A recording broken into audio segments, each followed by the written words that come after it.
I'm Thomas Baldrick at ASH 2014 in San Francisco, joined now by Dr. Michael Mauro. He is from Memorial Sloan Kettering Cancer Center in New York. Thanks for stopping by, sir. My pleasure. Okay, so before we get to talking about clinical research, let's talk fashion. What's the deal with the bow tie? How long has this been your thing?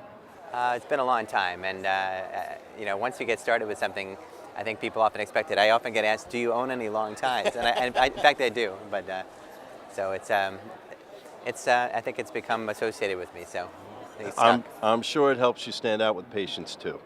All right, so let's talk about, we're looking at the efficacy and safety of Ponatinib. Can you revisit the phase 1 and 2 PACE trial so we can get people up on what that was, and then we'll go to where you are today? Sure. So the phase 1 trial of Ponatinib started many years ago. We have actually data that'll come out with a median follow-up of more than 4 years for all the patients. And that is a classic phase 1 trial looking at it broadly in hematologic malignancies. The focus was on pH-positive leukemia. In fact, the focus was even more so on chronic phase CML, because the majority of patients that remain on that study at this point have chronic phase CML. And we learned our classic phase 1 endpoints about the maximally tolerated dose. We definitely have learned a lot about safety in that trial. But I think our conclusions are that the good news is that there are patients continuing on that therapy from the phase 1 trial in long-term remission.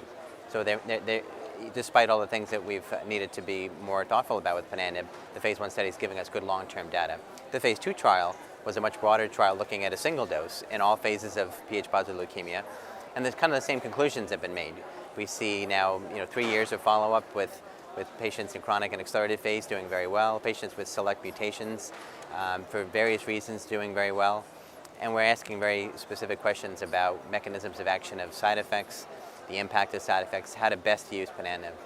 What's the focus of the follow-up data you have presented this ASH conference? So at ASH 2014, we have long-term follow-up from the phase 1 trial. We have long-term follow-up specifically of patients with a T315I mutation, which is a select mutation which we know renders patients resistant to all other available kinase inhibitors. When Ponatinib was introduced and developed, it was the only drug of an oral tyrosine kinase type that would affect such a mutation. So I think the messages from phase 1 are showing us that, again, not a trivial number of chronic phase CML patients respond over the long term and can continue on therapy for 4, 5, 6 years. The updated data with regards to the PACE trial is also addressing some of the same questions about which patients respond best over the long term. And I think there we're learning that chronic and accelerated phase patients can have a high rate of long-term remission. We have activity in, of course, blast phase and pH-positive ALL, but it may not be as durable. But that's not necessarily a significant surprise. And again, we're looking at in other presentations at ASH 2014 about potential mechanisms of action on vascular biology and other specific questions. In your view, what does the future look like for Ponatinib?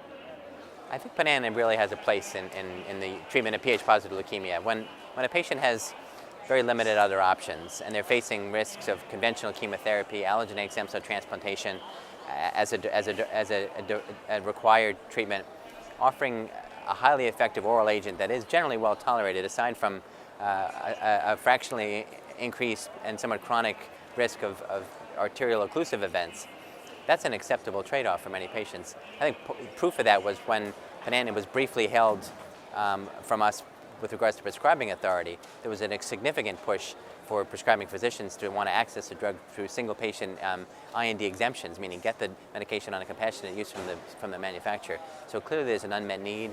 Clearly there's a patient population that's proper to be treated with Ponatinib, and I think with time we're going to learn a lot more about how to understand and mitigate the risk we might have associated with vascular toxicity.